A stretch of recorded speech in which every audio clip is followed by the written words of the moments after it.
अस्सलाम वालेकुम students. Professor Aamir Afzal English fiction के साथ आपके सामने। फ़िक्शन में हमने स्टार्ट किया है हेनरी फील्डिंग का जोसेफ एंड्रयूज़। और जोसेफ एंड्रयूज़ पे इससे पहले मैं आपको एक इंट्रोडक्शन पे लेक्चर दे चुका हूँ।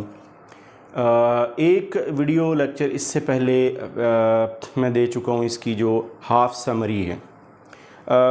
जोसेफ एंड्रयूज़ की जो टोटल प्लॉट है, it is divided into 4 books.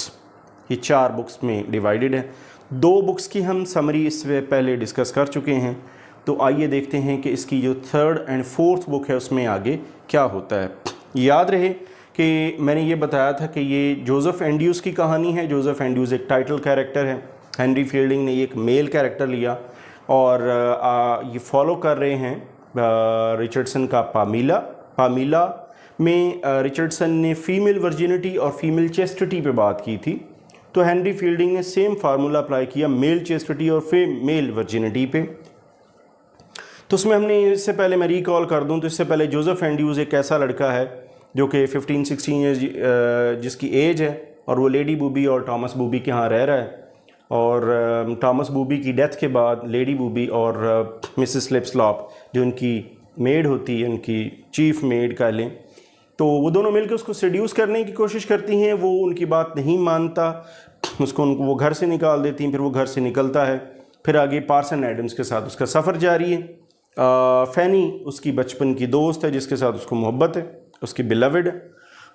फैनी के साथ वो अपना सफ़र जारी किया हुआ है। रास्ते में यानी उसको फैनी मिलती है, उससे पहले वो पार्सन एडम्स के साथ है। बुक 3 में जब हम पहुँचते हैं तो जोसेफ और Fanny for the first time in story मिलते हैं। एडम्स भी उनके साथ होता है। अब ये क्योंकि याद होगा कि स्टार्ट में मैंने ये बताया था कि ये कॉमिक एपिक इन प्रोज है, ये एक पिकारेस्क नावल है, ये एक ट्रैवलिंग हीरो की कहानी है। इसमें हमें एक मॉक एपिक के और कॉमिक एपिक के तमाम तरह इंग्रेडिएंट्स मिलेंगे। इसमें आपको जो मेन कैरेक्टर है और कैरेक्टर्स जो बाकी हैं वो सारे के सारे मूव करते हुए, ट्रैवल करते हुए, सफ़र करते हुए उनकी जर्नीज़ आपको नज़र आएंगी, एक जगह से दूसरी जगह, एक सिटी से दूसरे सिटी, एक गांव से दूसरे गांव, एक from one inn to another inn. एक इन पे वो पहुंचते हैं, वहाँ पर कुछ एडवेंचर्स होते हैं, फिर वहाँ से वो निकलते हैं तो अगले इन पे नेक्स्ट एडवेंचर्स वेट कर रहे होते हैं। तो एडम्स ये सब वहाँ से निकलते हैं और फिर ये मुश्किल बचते हैं।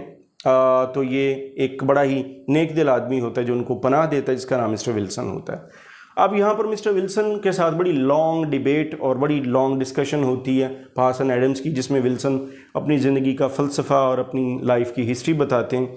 इन शॉर्ट मिस्टर विल्सन ये बताते हैं कि जब उनका एक बेटा था, बहुत छोटा था जब वो खो गया था और उसको किडनैप कर लिया गया। कोई पता नहीं वो बच्चा कहाँ गया। लेटर ऑन हमें ये पता चलेगा कि जो जोसेफ एंड्रयूज़ है वो इन्हीं मिस्टर विल्सन का बेटा है। कैसे पता चलेगा ये हम कहानी के एंड पे देखते हैं। बहरहाल तो आप ये कह लें कि यहाँ वो पॉइंट है जहाँ पर जोसेफ एंड्रयूज़ अपने रियल जो वालिद उनसे मिलता है, उनका सफ़र जारी रहता है। सफ़र के दौरान और इसकी जितनी भी नरेशन है, इसमें हेनरी फील्डिंग कई और टॉपिक जो सोशल हैं, पॉलिटिकल हैं, इकोनॉमिक हैं, एजुकेशनल हैं, उनको भी डिस्कस करते हैं। मसलन पार्सन एडम्स का और जोसेफ एंड्रयूज़ का एक डिस्कशन चलती है प्राइवेट और जो पब्लिक सेक्टर जो एजुकेशन है उसके ऊपर उनकी डिबेट होती है। एक जो है वो पब्लिक एजुकेशन को ज़्यादा सपोर्ट करता है, दूसरा प्राइवेट एजुकेशन को। आगे चलते हैं तो ये एक स्क्वायर होता है जो जिसके पास हाउंड्स होते हैं, वो उसके साथ अटैक करता है। ये भी एक एडवेंचर्स यहाँ पर आपको चंद चैप्टर्स में नज़र आएगा। अटैक करता है, पार्सन एडम्स पे अटैक करता है। पार्सन एडम्स बड़ी रिडिकुलस किस्म की उसके साथ प्रैक्टिकल जोक्स की जाती हैं। वो बड़ा इनोसेंट आदमी है, उसको मुख्तलिफ़ तरीक़ों से सताया जाता है। इसी तरह जो स्क्वायर होता है वो फैनी के ऊपर उसने नज़र रखी होती है, तो उसको असॉल्ट करना चाहता है, रेप करना चाहता है, उसको किडनैप करना चाहता है। तो ये वाक़या इसी स्कफल में जोसेफ एंड्रयूज़ जो बुरी तरह ज़ख्मी भी होता है और उसको इलाज के लिए फिर डॉक्टर को बुलाया जाता है। डॉक्टर आता है और फिर उसकी थोड़ा सा इलाज होता है। लेकिन इन द मीन टाइम फैनी जो है वो किडनैप हो जाती है। फिर लेटर ऑन जब ये वहाँ से निकलते हैं तो फिर एक कैप्टन को कॉल किया जाता है जो कि सिक्योरिटी का इंचार्ज होता है, तो वो आता है और फिर समहाउ और द अदर फैनी जो है उसको बचा लिया जाता है। तो यहाँ पर हमारी बुक 3 जो है वो ख़त्म होती है। बुक 3 में हमने जोसेफ, फैनी, पार्सन एडम्स का सफ़र, उनकी आपस की डिस्कशन, उनके ऊपर जो अटैक, ज़ख्मी होना, फ़ैनी का किडनैप होना और फिर दोबारा मिल जाना, ये बुक 3 में शामिल है। अगर हम आते हैं बुक 4 में, तो बुक 4 बेसिकली आप यूँ कह लें कि तीनों बुक्स का एक कम्बिनेशन भी है और ये एक रेजोल्यूशन भी है। यानी इसमें हम ये देखते हैं स्टार्ट में कि लेडी बूबी जो कि शुरू में बहुत ज़्यादा एग्रेसिव होती है, बहुत ज़्यादा आप कह लें कि सेक्सुअली फ्रस्ट्रेटेड होके, तो वो जोसेफ एंड्रूज पर अटैक करती है। अब वो बहरहाल अपने जज्बात जो हैं उसको कूल डाउन कर चुकी होती है, दोबारा से रीथिंक करती है, मिसेस लिप्सलॉप को साथ लेती है और दोबारा से जोसेफ एंड्रूज की तलाश में निकलती है। But whenever she looks at Joseph Andrews and Fanny, she feels infuriated, she feels insulted and humiliated and she wants them to separate. वो नहीं चाहती कि फ़ैनी और जोसेफ जो हैं वो इकट्ठे रहें। वो दोबारा से इसकी कहानी में एंट्री होती है, वो दोबारा से इनको ख़राब करने की कोशिश करती है और लेकिन वो उसमें कामयाब नहीं होती। दूसरी जो इम्पॉर्टेंट डेवलपमेंट हम बुक 4 में देखते हैं, वो पार्सन एडम्स जो बहुत अरसे से कोशिश कर रहे हैं अपने पम्फलेट या बैन्स छपवाने की, तो फाइनली वो बैन्स जो उनके वो छप जाते हैं, उसमें बड़े कामयाब हो जाते हैं। और जोसेफ और फैनी जो हैं ये इनको फिर अपनी जो उनकी सिस्टर पामीला है और स्क्वायर बूबी वो आके ज्वाइन करते हैं।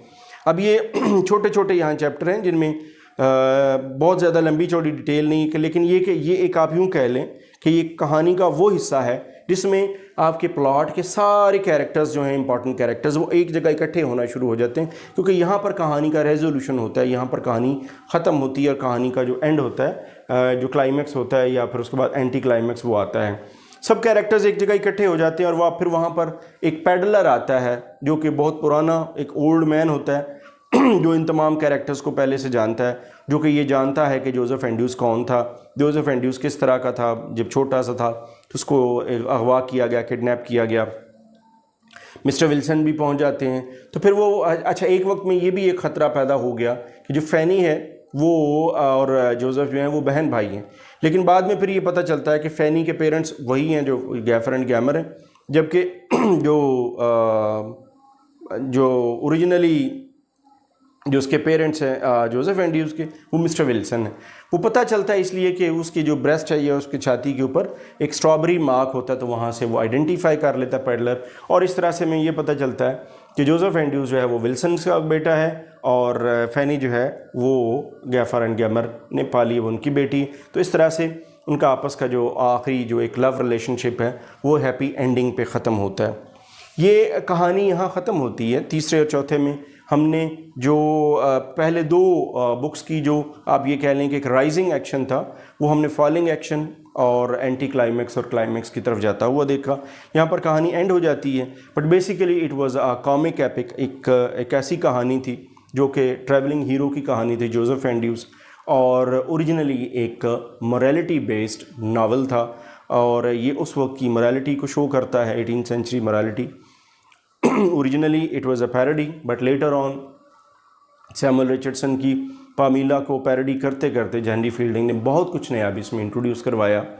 इसके चंद एक थीम्स, इसमें और कौन से इश्यूज ऐसे हैं जो बहुत इंपॉर्टेंट है, ये लेके मैं इंशाल्लाह हाज़िर होऊंगा इन नेक्स्ट वीडियो। कहानी में सिर्फ इतना ही। Thanks for watching.